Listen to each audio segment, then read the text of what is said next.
I then got the confirmation that my breast cancer had spread to my bones and was now metastatic or incurable. I had no idea that was coming. Yeah. So, it was the dreadful shock all over again. I've no idea what I said. In fact, I think I said, I dread those things about what do you say to someone who's diagnosed and what don't you say. And this thing sort of flashed through me and I said, what can we do? And that was all I could say. Nothing we could do, really. Welcome to the Breast Cancer Now podcast, providing support and information to anyone affected by breast cancer. This podcast contains the personal stories, opinions and experiences of its speakers rather than those of Breast Cancer Now. Today's guest is one I know very well indeed. It's my own mum, Christine Price. I've talked about my own breast cancer on this podcast many times, but what I haven't talked about is how it affects the whole family, especially my mum, and particularly because our family history with breast cancer goes back much further than me. My maternal grandmother was diagnosed with breast cancer very young, and she sadly died when my mum was 18. Several decades later, I was diagnosed with breast cancer myself, and eventually we found out we have a gene fault that increases our chances of getting breast cancer. My mum's sister, my auntie, also had breast cancer and died a few years ago. So my mum is here to talk about the PALB2 gene mutation, losing a parent to cancer, and what it's like when your mother, your sister, and your daughter are diagnosed with breast cancer. Mum, welcome to the podcast. Thank you for having me, Laura. So we're going to start with a few warm-up questions. If money was no object and you could go anywhere in the world, on holiday or even to live, where would you go right now? Well, as you know, we've travelled a lot over our lives. Been to lots of places where you've lived, in Brazil and Argentina. I think what's left on the list that's not too far away, I doubt we'll get to New Zealand, will be Alaska, which would be very nice. Wow, but that would be amazing. That's up there. And also very tempting right now because it's very hot in the UK while we're recording this, so Alaska would probably be It would be cool, cooler. Hopefully. And complete the sentence, I will never... Camp again. We did a charity camping and marathon walk earlier in the year, and it was, how would you describe it? The camping is really still at the forefront of my mind. It was absolutely awful in our little tent filled with all our belongings because it was pouring with rain outside. We seemed to run out of air, so I panicked and couldn't breathe, and I think at 3 a.m. we gave up and got ready for the trek. Yeah, it wasn't the best experience, but we raised a lot of money. We raised for, loads of money. Cancer charities. So we did. All right, let's start at the beginning. So you were very young when your mum was diagnosed with breast cancer in the 1960s. What do you remember from that time? So she was diagnosed when I was 12. It would have been 1964. And she was 37.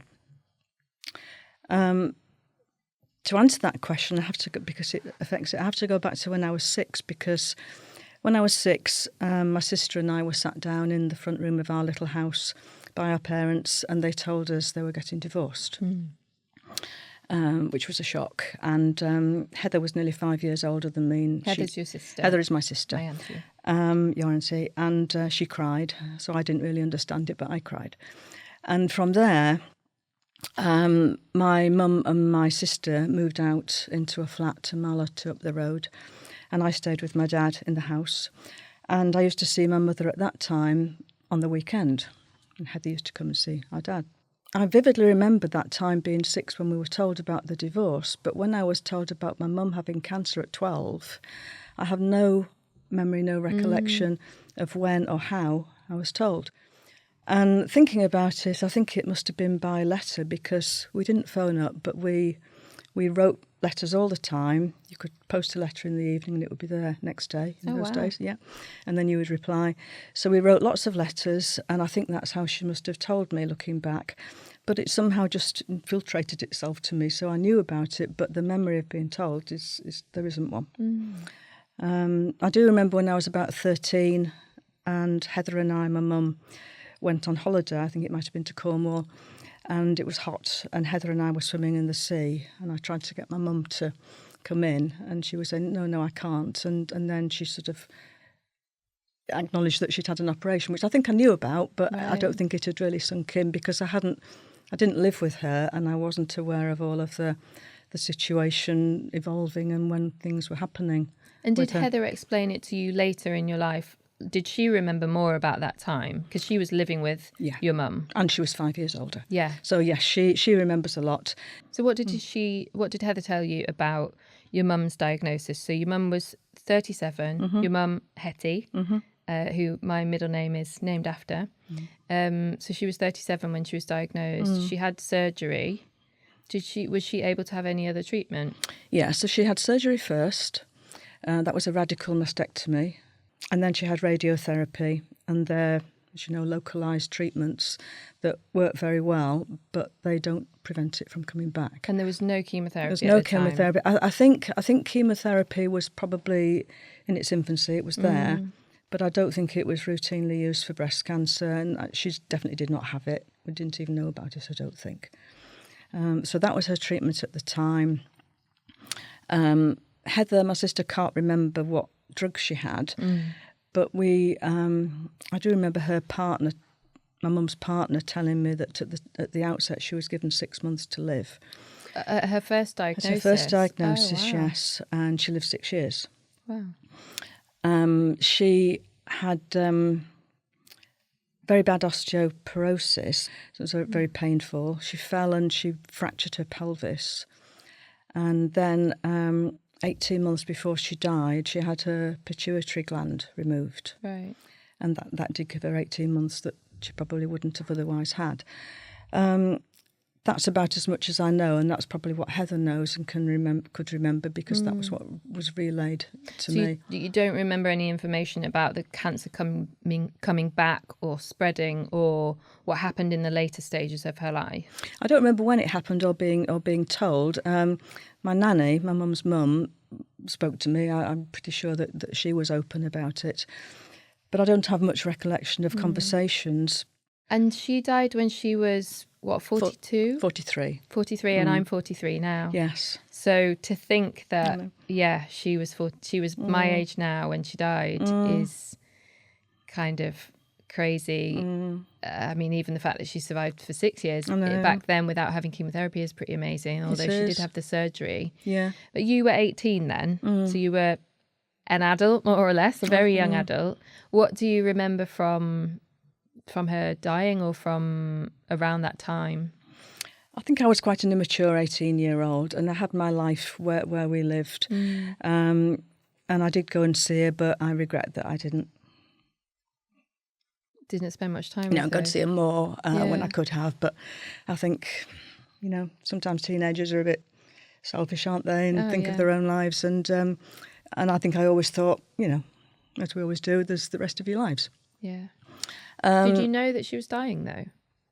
Well, I knew when she was very ill.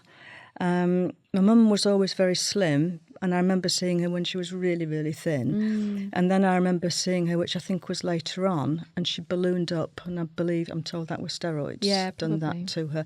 That was later on. I remember seeing her once in the flat, which must have been towards the end when she was in a dark room in bed. Other than that, I was seeing her, but I don't think I was seeing her much more than, certainly not any more than once a month, probably less than that. So it was, obviously, you lose your mum at 18, and I remember being very upset and so on, but I think the grief comes later. Yeah. I think it's simply when you realise, when you're a bit older, that you're not going to see that person again, that they've lost years that they should have had, and the times that you should have had together, which would have been great. Yeah. And she didn't live to see her 4 grandchildren. She would have been a wonderful grandma. So that's all very sad. Yeah. I think a lot about her. I think more in recent times because of what's happened in our family. But it's grasp the moment when you can, isn't it? Yeah. You learn. And I mean, I've never heard any of this detail from you before. Sometimes it takes inviting you onto a podcast to talk about it. But I obviously never met her because I was not born and you were so young. But what do you remember from what she was like as a personality? I have some really good memories. I have memories of her being a lovely, pretty woman, very dark-haired, lots of dark hair, laughing, funny. Really lovely woman, really, really pretty and really, joyful. And I do have some good memories. She was a really good cook, very homely cook. She was wonderful at knitting and sewing, taught me to knit and sew in a fashion. Made all our clothes, from our scratchy socks to our coats to our really nice jumpers and dresses and things. And she worked as well. She was a lovely, lovely woman, and you would have got on well. And you named me sort of after her, my middle name. Well, I did. And her partner Bernard at the time, or for all the time since she left my dad, he was just so emotional when you got her name. Oh, right. Yeah, it's funny. I remember him because he survived for quite a long time. He did. After... He went into his 90s, I think. Yeah, I remember him when I was growing up. So he was sort of another granddad figure. I grew up with lots of grandparents and step-grandparents. And yeah, I really remember Bernard. And I remember that my grandmother Hetty was an ice skater. Yes, absolutely. She was really into her skating. Yeah, well, her and Bernard were ice skating partners. Right. She was a really good skater. Let's move on to what you knew and thought about breast cancer from your mother having had it in her 30s, because I know I grew up with this knowledge. I mean, I guess there's a lot we, like many families, there's a lot of stuff we don't talk about, kind of personal things, so you get things in your head. And I knew all the time when I was growing up that that your mum had died when you were 18, and so I always had this thing in my head that you could die when I was 18 or before it. Don't know if I've ever told you that. But I remember turning 18 and being like, it's okay, I'm safe now, which is it's a funny thing to think back on. It's such a strange thing because I don't know if I've told you this, but Heather and I both grew up thinking that if we made it to 43, and we thought this independently, if we made it to 43, we'd be all right. Wow. Because that's when our mum died. And we didn't mention it to each other until some later stage when we'd gone past 43 and didn't know that the other one had thought it. And it is a total coincidence that I'm 43 today. I know it is. And I'm really sorry whether I should even have mentioned that. But we can't help the fact that she died at 43. It's a fact, isn't it? I'm going to touch wood, but I've only got... I've got 29 days until I'm 44, so I'm hoping that we're all right on that. Yeah. And Heather and I got well beyond 43. Yes, you did. And just tell me about, so you obviously both had that fear or knowledge in the back of your mind that this could hit you. And I think we're in an age now where we've got podcasts and we all talk about stuff more. And I know you listen to this podcast and you probably hear me talking about things that I don't talk to you about in person. Did you grow up did you know to check yourself? Did you know the signs and symptoms of breast cancer? Was it a kind of thing that was often on your mind? I don't think it was out there as much as it is now to check yourself. Yeah. I think all I really knew about was a breast lump. If you get breast cancer, it's because you found a lump. I didn't know any more than that, really. So I think I did, but I didn't really know. I don't think it was just about that you should check more carefully and so on. And it was a bit haphazard. But I'm sure Heather and I both did. Yeah.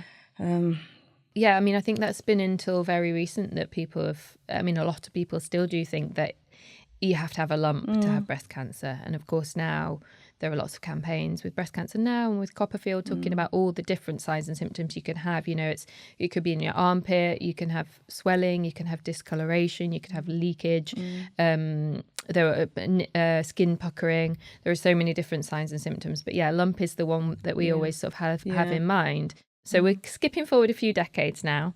You've had a daughter and a son. I'm 29.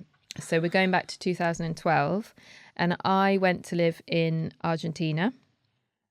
So I was living on the other side of the world from you. I was 29 and I found a lump in my breast in the January.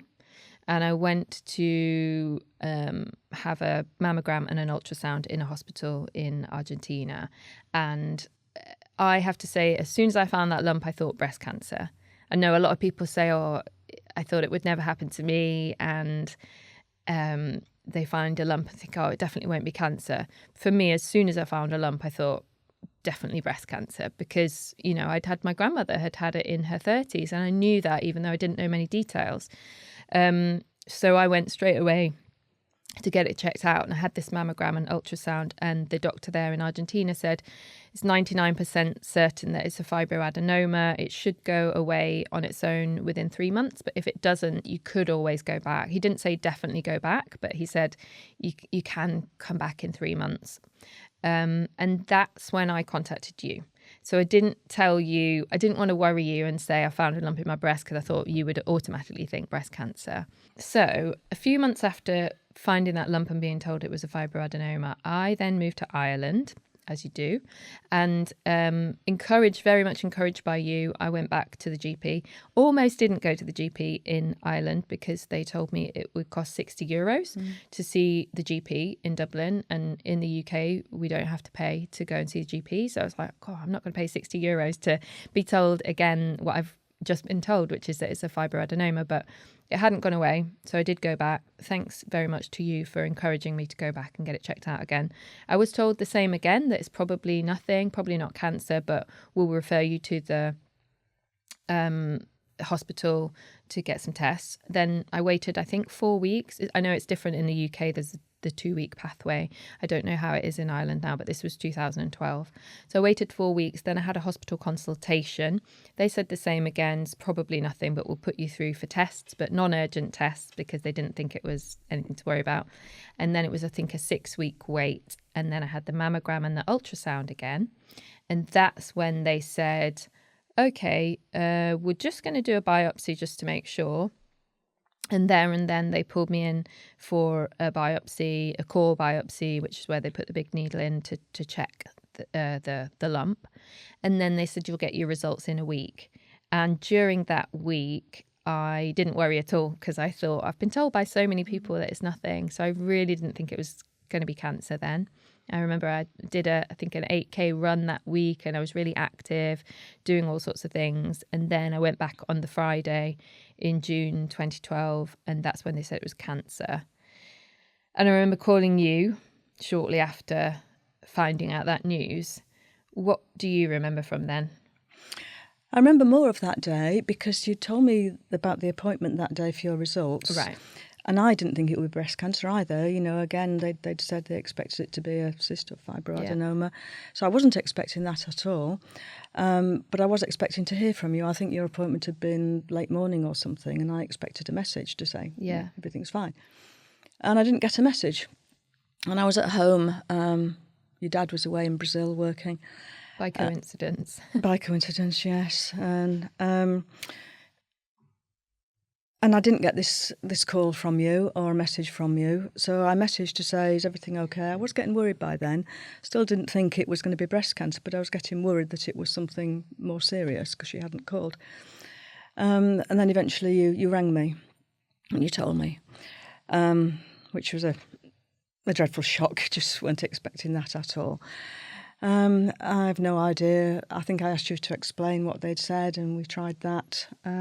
I remember I said, it's cancer, and you said, is it malignant? Did I? Yeah, and I said, yeah, that's what cancer is. Really? I think because you were just confused. Yeah. And then I think from there it was all systems go, because it was urgent that you got surgery.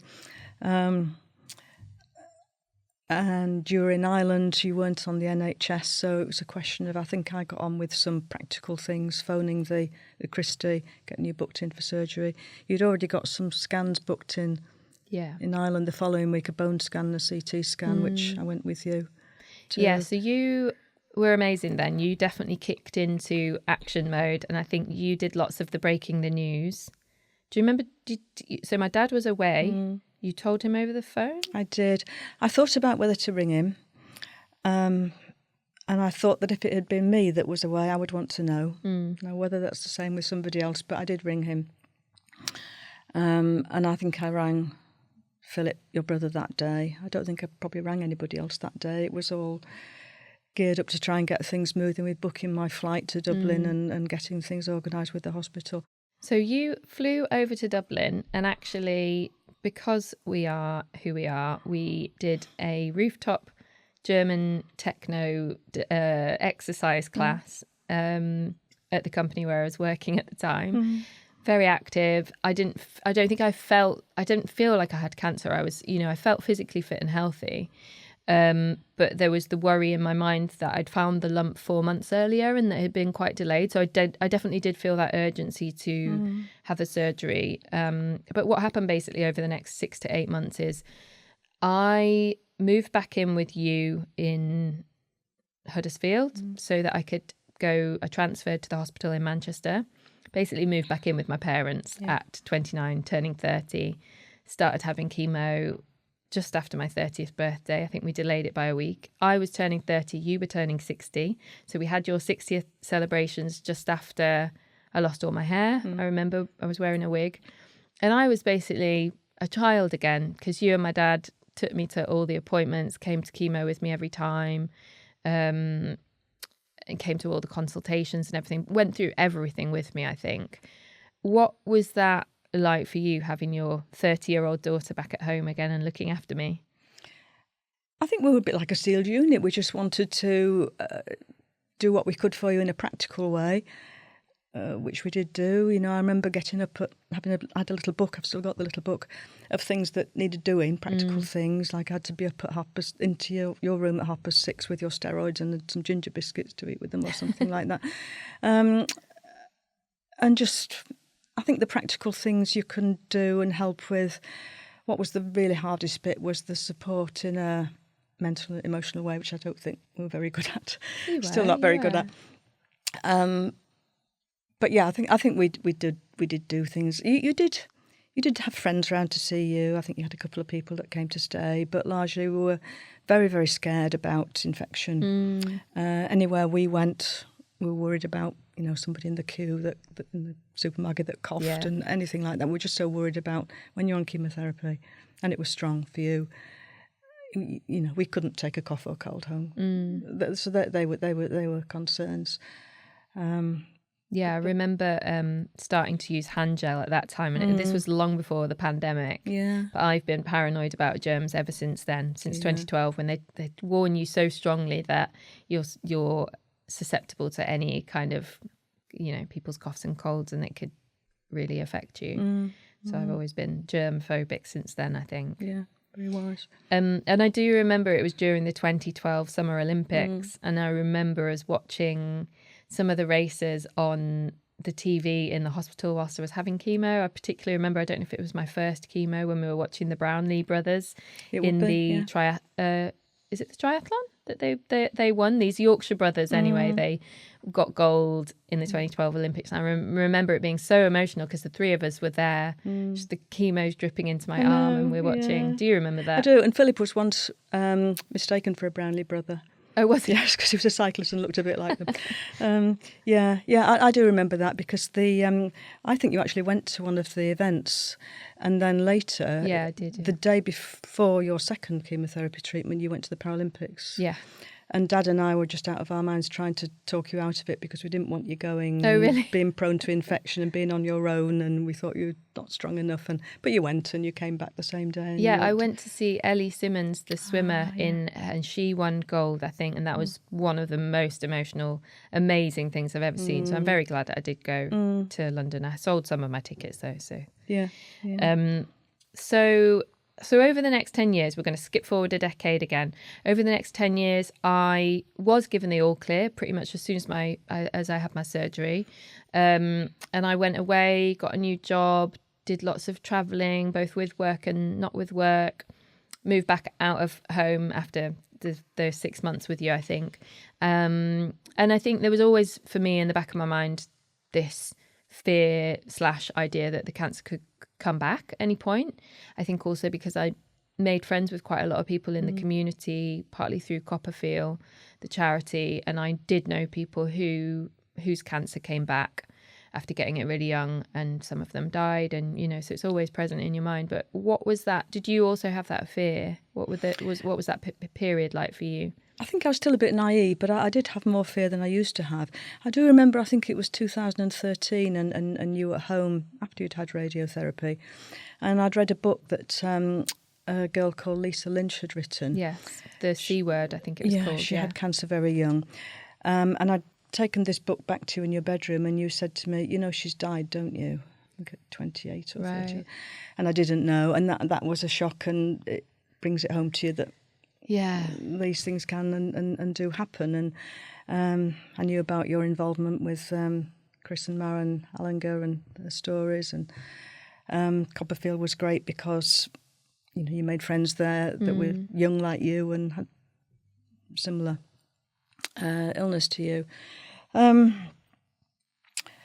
But I think I probably was still naive about it, or whether I was just head in the sand, I don't know. I didn't think it would come back. I really didn't think it would come back. I never was scared. I know now, but I don't think I was scared then, this could return. Yeah. But that was before.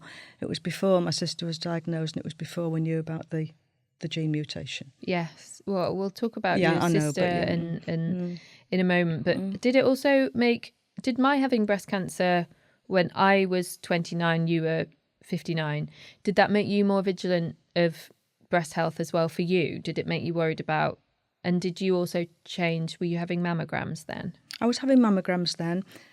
And you used to remind me, make sure you're going for your mammograms. They were every 3 years, so not that. I think that was fine at that stage. I was a bit more vigilant, but I think I was just one of those that you've had cancer, you've been treated, you're good and you're well, we're getting on with our lives. So I was a bit like that. A few years after my diagnosis, your sister Heather, my auntie, was diagnosed with breast cancer, but she had triple negative breast cancer, which is a different kind. So my breast cancer is estrogen fed, HER2 negative. Hers was triple negative, which means that she couldn't have any of the estrogen suppressing drugs, for example, that I had, or the HER2 suppressing drugs that a lot of people have. Tell us about Heather's diagnosis, and how old was she? Heather was 67. It was March 2015 when she phoned me, and we had a long conversation, because sometimes you don't know what to say. It's all such a shock, and you call back. But we had a long conversation at the time. It was another of those, oh no, it can't be moments. But we had a long talk. She was 67, and she did explain quite a lot of it to me. And I think she'd known for a little while because she was relatively calm, and I know her chemotherapy started only about 5 days after that. So she'd probably known a couple of weeks. Sorry, she had chemotherapy first. Yeah. And she'd Before obviously, surgery. 3 years earlier, I'd gone through all my treatments, so she knew that you knew quite a lot about it, and she would have, I guess she would have immediately related it to the fact that I'd had breast cancer as well. Yeah, I think Heather and I had a lot of chats when you were having treatment. She was really, really supportive, and so she was very much involved in what was going on with you. And so knew a lot more by that stage. I remember saying to you, we did wonder if it was connected to yours and my mum. And you saying, well, she's 67, it's triple negative, it's different. Whereas not many people get breast cancer at 29, quite a lot do in their late 60s.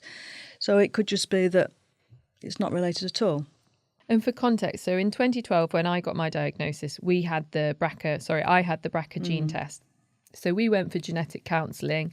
We learned about the possibility that your mother could have passed down, could have had a gene mutation, because it was very, very, very rare in the 60s for someone to get breast cancer in their 30s. It was still very rare in 2012, but it was even rarer in the 60s. So we thought there was a good possibility that we had the BRCA gene mutation. But I had the test in 2012, and we found out that it was negative. So you didn't have the test because it was thought that we didn't have that. But they did say to us at the time, there may be more genes we can test for in future. So we went away, and then by the time Heather was diagnosed in 2015, we thought, well, it's probably not connected because we don't have the BRCA gene mutation. So we'll come back to that in a moment. Just on Heather. So I remember Heather died very sadly in 2020 during the pandemic, but it wasn't the breast cancer that came back, as far as we understand. No, that's correct. So after her treatment, she was well for 4 years, or getting on for 4 years. In 2019, she was diagnosed with she actually sent me a message about this one. So it must have been very hard to talk about. She sent me a text or an email to say that she'd been diagnosed with a brain tumour. Yeah. And then when we spoke about it, it was a glioblastoma, which is very, very rarely connected with breast cancer. It wasn't. I'm pretty sure it wasn't a spread from the original breast cancer. It was something that comes as a primary. Very awful thing. Yeah. People generally don't live more than a year or so with it. So skipping forward just 2 years after COVID, so we're now in 2022. I got my first diagnosis in 2012. In 2022, well, actually towards the end of 2021, I started to get pain around my sternum bone, which I suspected immediately was that the cancer had spread to my bone, but I didn't really quite get the right tests initially. But then skipping forward to July 2022, I then got the confirmation that my breast cancer had spread to my bones and was now metastatic or incurable. I do remember calling you that evening to tell you. I don't think I told you that I was having all the tests. I think you knew that I had this pain, but I don't think I fully told you. But I do remember calling you that evening, and you and my dad were going out for dinner, and I told you, and you, do you want to say how that felt when you heard that news? Again, I think I'm just so naive, but I wasn't expecting it to be. I hadn't detected anything in you. I had no idea that was coming. Yeah, so it was the dreadful shock all over again. I've no idea what I said. In fact, I think I said, I dread those things about what do you say to someone who's diagnosed and what don't you say. And this thing sort of flashed through me, and I said, what can we do? And that was all I could say. Nothing we could do really. But yeah, that was just a shocking shock, because you know then when it's come back, it's secondary and it's bad, isn't it? Yeah. And I think I'm trying to think what I remember from that. I think I had to really psych myself up to call the people that I called that day, which was, just a very small handful of people. But I do remember that you and my dad were going out for dinner, and I thought, oh, they'll definitely stay home now after this news. But you went out for dinner anyway, didn't you? I think we probably did. Purely because of you're a people pleaser like me, and you don't want to let people down, so you didn't want to cancel your dinner appointment. And I don't think we told the people. And you didn't tell them. It was our good friends, our good friends that we always used to go out for dinner with. I don't know how we got through it. I honestly don't know. I don't remember. Don't know I think we must have just for a couple of hours compartmentalised it for a short while and then come back. But also that it's such a shock that you're not really, you're not dealing with it, are you, until later. These things come to you afterwards, don't they? I remember what my dad said. I don't really remember what you said. I think you were maybe a bit more practical, but I do remember my dad came on the phone and he said something like, you'll be fine, he didn't say you're going to beat this, but he said something like, you are going to get through this, I think. And I just said, yeah, I know. Even though I knew that wasn't the case, I knew that it was just a sort of kidding yourself thing. But that's what he needed to say in that moment. And so I just said, yeah, so it'll all be fine. Thinking, no, it won't be at all. But now 4 years later, it's we're day after tomorrow is my 4-year anniversary of that day. Of course, all the coincidences, and we didn't organise this podcast around those days, but it's turned out that way. 4 years to that day, and I am fine. Like, yes, I still have metastatic breast cancer, but I will always have, and I will always be on the drugs, but I'm living an amazing life. I really didn't think at that point, I really thought the statistics were very bleak. The prognosis was very bleak, even though my oncologist had been really, really hopeful with me and said, there's a good chance that you'll live a long time and those sorts of things. But I knew so much, I think, from knowing people like Chris Halenga, who founded Copperfield, and knowing so many people for whom it had spread. I think I was pessimistic, probably, in my mind, just realistic. I think I've always been realistic about these things. I would never think, I'm going to be cured, because that just doesn't happen. But now, the way I am now, doing this podcast, working, going on holidays, being able to travel again, all of those things, and living a reasonably good life despite all of the side effects, I feel much, much more optimistic than I did then. What about you? I think at the time I was actually quite angry.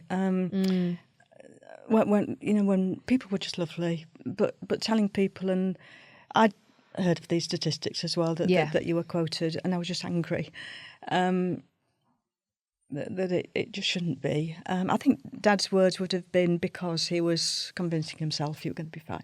Yeah, of course. Yeah. Which was a good thing to do. I don't think that anger lasted.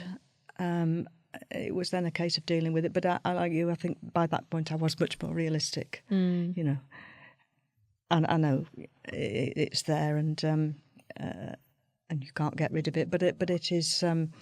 You went through that awful surgery. That was a really terrible time.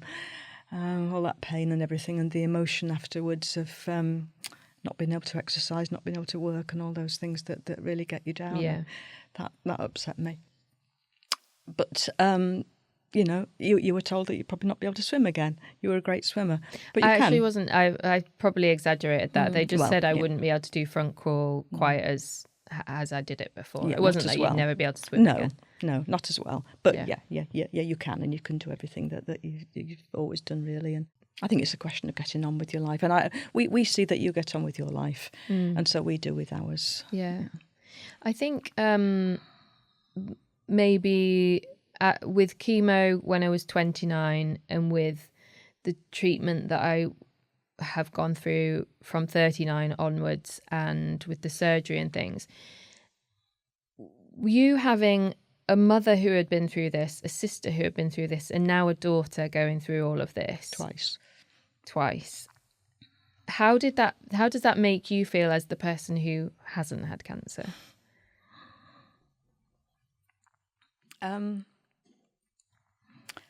Well, in terms of you, guilty, because I'd much rather it had been me. Sorry, I'm asking you all these emotional questions. But that's not natural, isn't it? You shouldn't be your daughter. But yeah, we know the reason, don't we? With the mutated gene. It's awful for my mum going so young. It's awful for my sister. And what you've had to go through is awful. But you're living a great life. But maybe the order of things is because you're such a practical, capable, positive person, and you've been, maybe your role was always to be the person who can do all the support and all the cooking delicious, healthy soups and things like soups. When you first were diagnosed and you were home, and I bought this book called something like Healthy Eating Whilst on Chemotherapy or something. And I used to make loads of this soup, fed you this soup. You must have been sick to death of it. But yeah, it's just something that you can do that you think might help, whether it does or not. It's just any little thing, isn't it? Oh yeah, and I think those practical things are the most important thing. Like, emotional support is of course important, but actually the practical stuff is, lots of people say, what can I do to help you? And actually what you can do to help people is cook for them, give them lifts to hospital appointments, help them administer their medications when they've got 15 million different drugs to take and things like that. And that's exactly what you did. And you feel like you're doing something. And you were. Like I could not have got through it without you. I really couldn't. Let's talk about genes. So in 2012, I had the BRCA test. It came back negative. And then in 2022, when I got my secondary diagnosis, or my metastatic diagnosis, one of the oncologists said to me, we can retest your genes and see if they find anything. And they still had the sample that I had given them in 2012, so didn't even need to do a new blood test, which blew my mind. And they went away, and on a random hospital appointment where I was getting the results of, I was there for something else, the oncologist accidentally read out something PALB2 mutation. And I said, what? I didn't have the results of that yet. And basically they just got the results of this PALB2 mutation to say that, yes, they were now able to test for this new mutation, PALB2, which is very similar to BRCA and BRCA2, BRCA1 and BRCA2, and that I had tested positive for it. And I was like, wow, I was there discussing something else. I was lying on a hospital bed, and I'd had a migraine, and I was feeling really awful. And I found out this news, which was like literally what caused my cancer. This was the question that I'd had all my life that linked me almost definitely to you and to my grandmother who'd had it in her 30s. Was such a light bulb moment for me, because I'd spent the previous 10 years thinking, what did I do why did I get breast cancer when none of my friends got breast cancer? Why, there must be something that was there genetically. And so then to find out this was amazing. Like, I was happy to find that out, apart from, of course, the implications on wider family, but just to know that something that I already thought was actually true. How did that feel for you for me getting that news, and you obviously assuming that it was passed down from your side of the family? Well, going back to the BRCA1 and 2 that you were tested for, when that came back negative, I remember the phone call early one morning. Yes. You were in your room when you got the call, and that you didn't have that mutation. And we were just so relieved, Dad and I. But I felt that you still thought that there was something else, that it could have been inherited. And I don't think I particularly did. I think I thought, right, well, that's really great. You don't have that, and it's not that. I don't think I so much thought that it would be another, although it was mentioned, another mutation. And so when that came, I don't know whether we knew straight away that it was always inherited. I think probably I did, and that it had to have come from me or your dad. And we assumed it would be me because of my mum. More likely, and there's no cancer on your dad's side. And I think maybe for you, I felt some relief, because you did always want to know why, and you did have that sort of surety, didn't you? Then, yeah. And did that change anything for you in terms of worrying about yourself? Because obviously, so skipping forward, you then eventually got a test, and it confirmed that you also have the PALB2 mutation. Which means that your lifetime risk of breast cancer is also quite high. Sorry to keep mentioning your age, but you're in your 70s now and you haven't had breast cancer, thank God.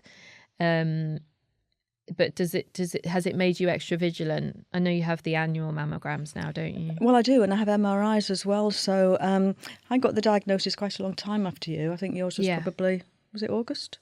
Yeah. And mine was the following June. It took a long time because they didn't have a blood sample from me. I had to go through, I'd gone through the oncogeneticist appointment with you, where we'd done family trees and all sorts of things, and that it was likely that it would be me, and so I would be the one to be tested. But then I had to have another appointment with a geneticist in Yorkshire and wait for the blood tests and so on, and then wait for the results. And it was the following June when I got my results. And I remember getting them, the letter came, and I was expecting it to be me. Didn't want it to be your dad. And I was on my way to the station to go on one of those long journeys down to Cornwall to see my stepmum, who wasn't well. And I remember just thinking, well, I've got that confirmation. It was expected, but I was absolutely distraught. When I got to my digs 7 or 8 hours later, I just cried and cried and cried that I'd given you that thing. And there was I at 70, 71, fit and well, had a great life. And I'd given it to you. But you hadn't given it to me. That's, it's just genes. Like, think of all the other great genes you gave me. Well, it was totally illogical, because it was no more my fault than my mother's fault giving it to me. It was just what had evolved, and I certainly didn't. I expected it to be me, and I would rather it would be me. But it was when you expect something, it's not the same as it having been confirmed. Yeah. So that was quite bad. But then, you pick yourself up and I did what I was there to do and went to see my stepmother. And then from there, it was a question of having to tell your brother. Yeah, and interestingly, so my brother eventually also got tested, probably about 2 years after that. Quite a long time, yeah. He has 3 daughters, so we were quite worried about that. He very fortunately did not have the PALB2 mutation, which is amazing because it means it stops with me in our family line, because I don't have biological children, I have stepchildren, so they fortunately don't have it. Yeah. But as far as we know, my cousins, who are the sons of my auntie Heather, who had triple negative breast cancer, we don't think that they've had anything tested yet. So that's still a question mark. So there are potential family implications, but I was advised by the geneticist that we saw together that if I did turn out to be the one that had inherited it and passed it on, that I should contact close family and my cousins. My mother had 2 brothers, and it can obviously go down the male line as well. That I should try and contact as many of those that I could, and fortunately all the family tree stuff that Heather and I had done was useful because I was able to get in touch with them, and one came back and said that he'd been tested and it was negative, which was great. I haven't heard from the others, but at least they have the information. The fact that your brothers came back negative was just fantastic, because the implications are still there for a man that can still get breast cancer, albeit much less of a percentage, but also possibilities of pancreatic cancer, I think, prostate cancer. So for him and his wife, that was a worrying time. And then the knock-on effect for their daughters, that if he'd been positive, they could be and would need screening from a very young age, which can be a bit dangerous. So that was a great relief. And I couldn't possibly pass it on to you both, could I? Yeah, but I mean, I totally understand that guilt and sense of blame that you might feel, but I mean, it's just having a child, no one knows what genes they're going to pass on to their child. And you have to think of all the great genes you passed on to me as well, like there's lots of great stuff. And we don't know whether Heather's cancer was connected through the gene or not. We'll possibly know. Well, we may know if her sons get tested, but for now, But it is possible that she had a PALB2 mutation and that she still had a different type of cancer from me, triple negative. That is still. It doesn't matter the type. No, the of cancer. geneticist did say that, because I questioned it, thinking that because hers was different to you, it couldn't be the connection with the gene, but apparently it could be. So we don't know. So my big question has always been, why did my grandmother and me get breast cancer if you haven't? And I don't want you to have. So whenever I'm asking that question, I'm really, really glad you haven't had it, and I hope you never have to. But it's just a big question, like what has happened in our lifestyles that have been different. So we've talked about some potential things, and I know we talked about it with the genetic counsellor at the hospital when I had the BRCA test, or when you had the BRCA test, I can't remember. The PALB2 test. PALB2 test, sorry. We've talked about various things. So, for example, you had your first child when you were 27, and it is thought that it's thought that pregnancy, I believe, can protect you from.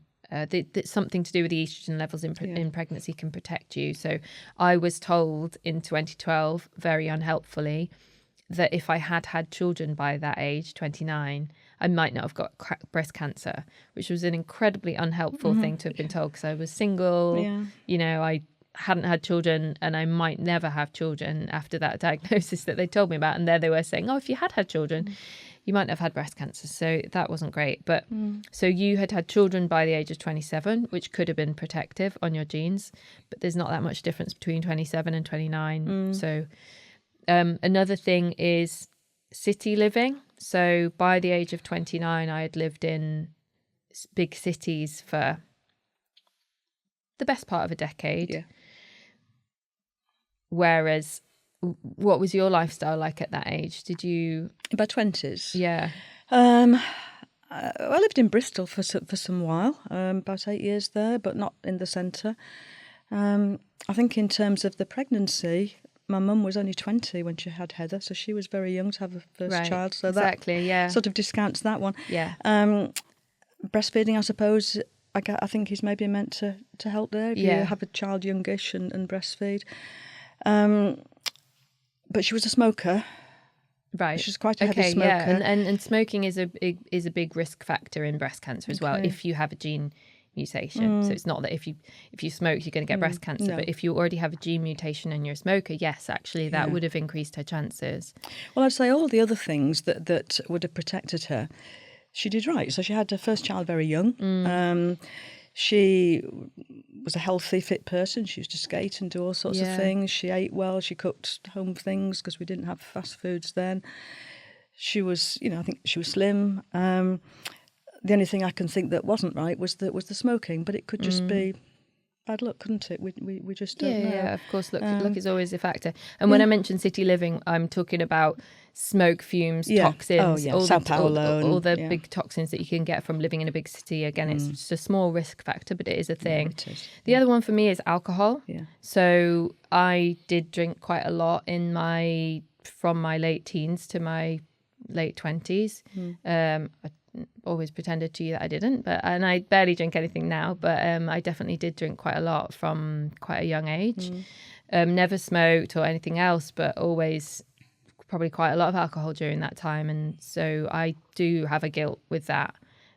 So did I. Did you? In your 20s? 17. Did you? 17, 18. I used to drink a lot. I think I probably eased off. Yeah. But I did carry on drinking, maybe until, I was expecting to get pregnant. Yeah. So I don't know how we compare there, but certainly I did drink.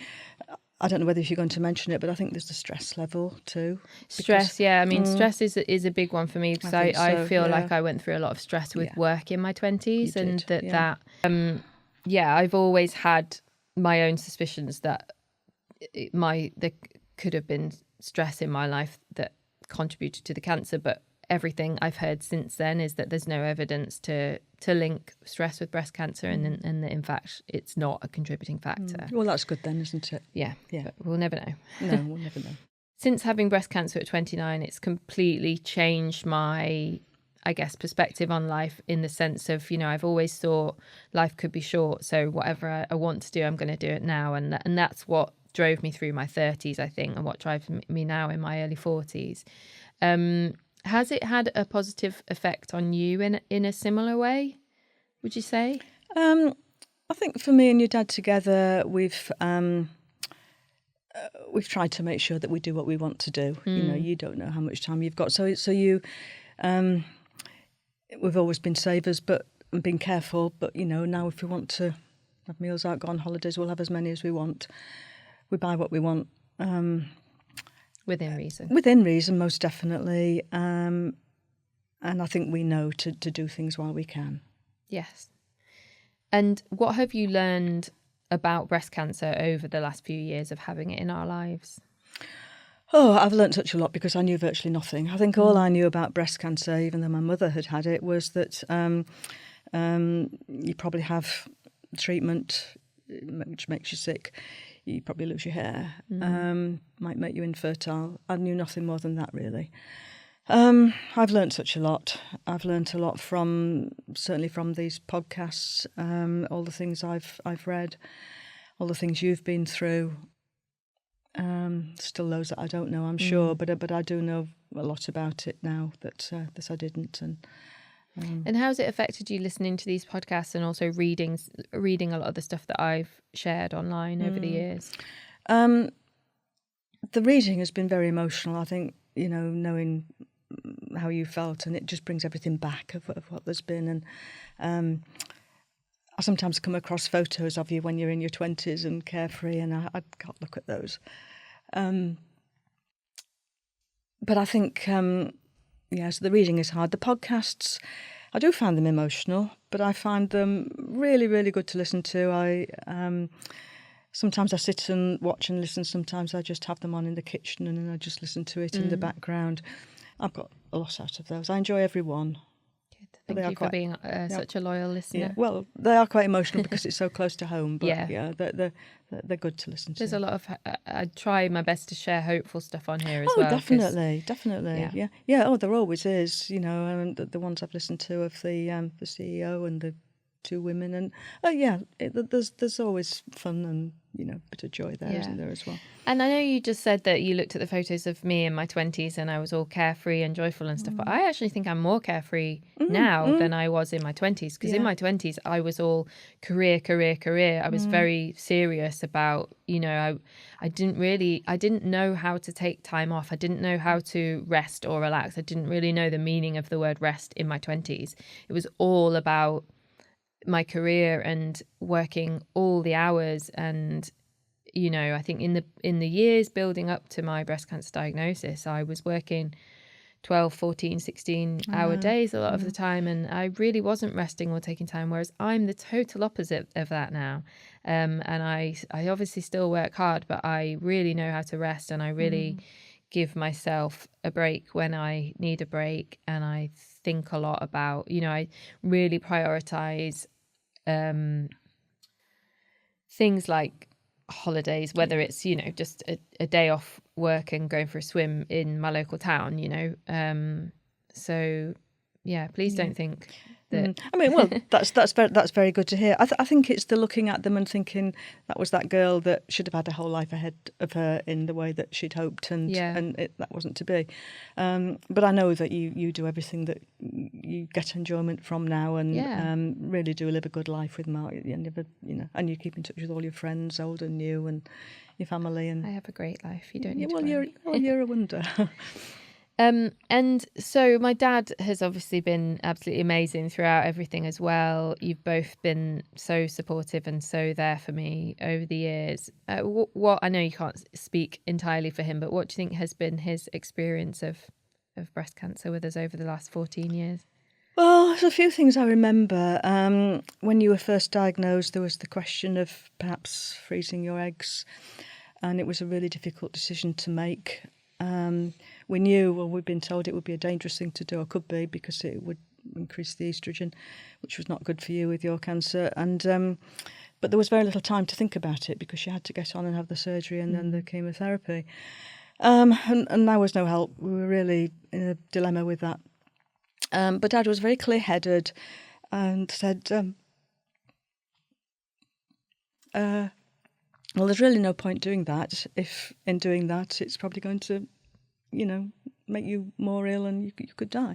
Yeah. And what's the point in trying to have children when, you might not be there. Save my own life, so exactly, and he really saw that so clearly. And that's I think when you made your decision. I don't know if you remember that, but it 100%. That's like the most poignant memory probably of. Is it?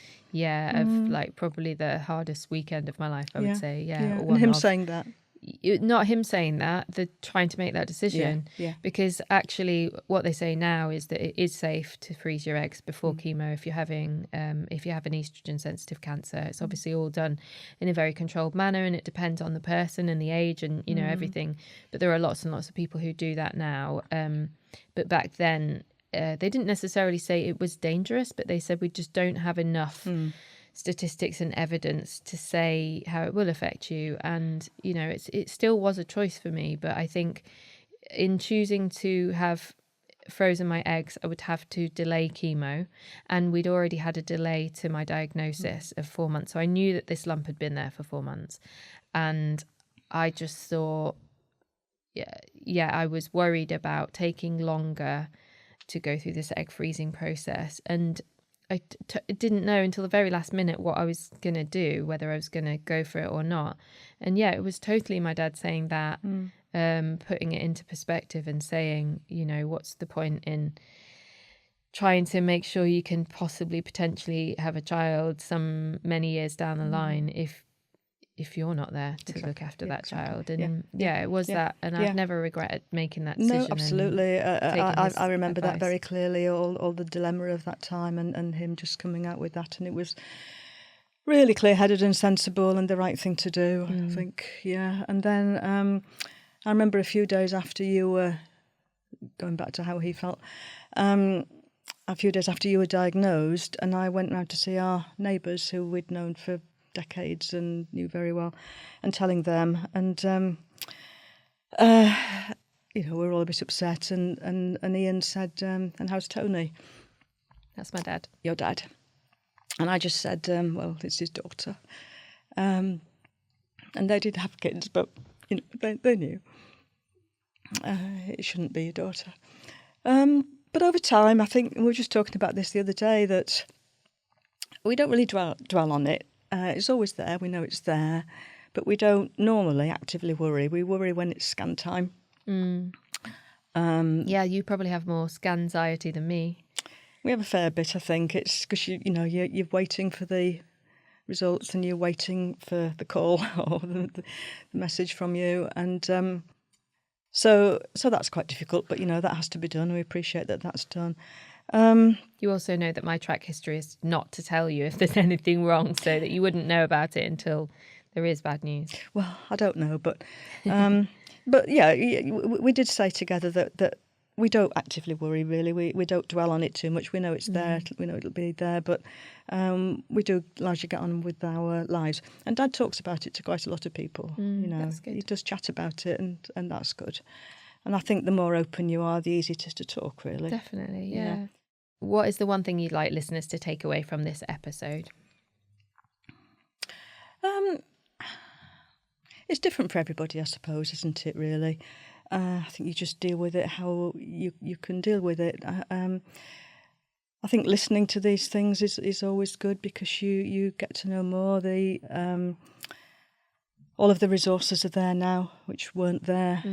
I remember just wishing that there'd been somebody a professional person that I could have asked for advice on how I was with you, how I could help you. Yeah.